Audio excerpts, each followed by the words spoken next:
Kakau sa ili sa kaukai. E ngā ka vea lau panga I ngā kai. Nele ua kasi moe moe. Le whaafikina. Te ai o le kamalo kafu la o ngā sosoa ai ngana lako I sale moa. E pei o le kala I le kuia anga. O le kai au o magingo. A o le kai au foi ua kokoa. Kai au ngā kalamafua ele pā e whanga ele lupe a ngai le la. A lele ua lilingo ngai le pongakia. A ua pau le kua au mafua maru. A lele ua mangingo lunga. Mangingo lele foi malalo le rofo or kākou kamafa le langi. Mamalu o le so. Le ai o ke le whakaunga vale I kai au kākou apungu. Kaoko ia. Le au fua na roa. O la kou e la kou ke whakawhakaia. Kai au ia o kākou apungu. Ai au peanga kākou mamori. Le vi inga mo le whawhakai no kākou kamau le langi. Lele o kākou whakangu. Ma le maguia. E whaamoi moe sa whawao whapo. Whawhakai no kākou kamau le langi. Paua o lea. Karosia I le lofo le kua o lo maguia. Ai o kākou uso. Mai le parangisi wha. Leo o le pau mai le sol kākou whamoi moe. Whawhakai San Francisco. Whawhakai no kou pau mai. Kākou whakingo no whamoi moe le sol. Ia I loa ai e kākou alo ma kākou whangau. E ai o kākou akungu lava. E ai lo kākou angamu. E ngā kailea. O kā ua lava o le mamoma. Ia I kele se kala ka malo kafu. Nanga ua leva fo I aso. O ke loa. Ko I kiki aka umu mai le ngumu. O al faspovi nanga ai e kākou. Ar kai minei. O si lau mai moa ma lau silsila. O lele la whawhiawhia lo ke langivalu.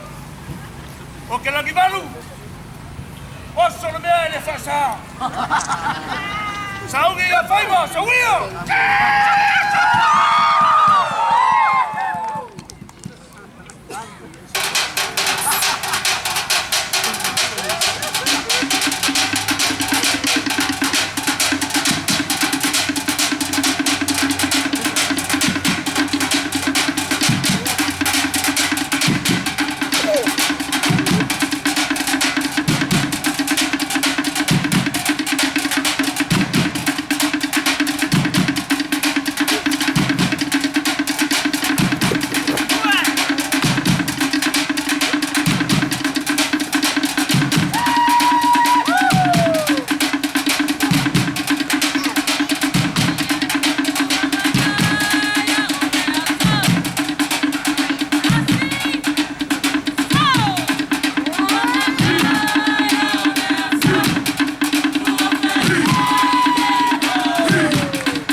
I spent hundreds of get that sound there.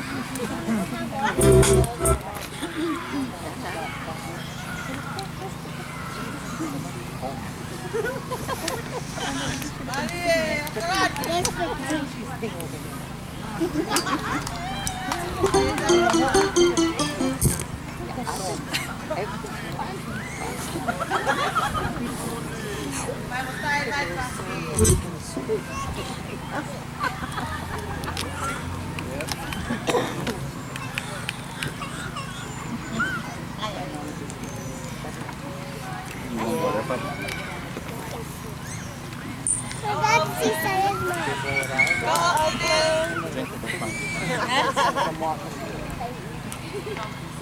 Olha, tá oliva.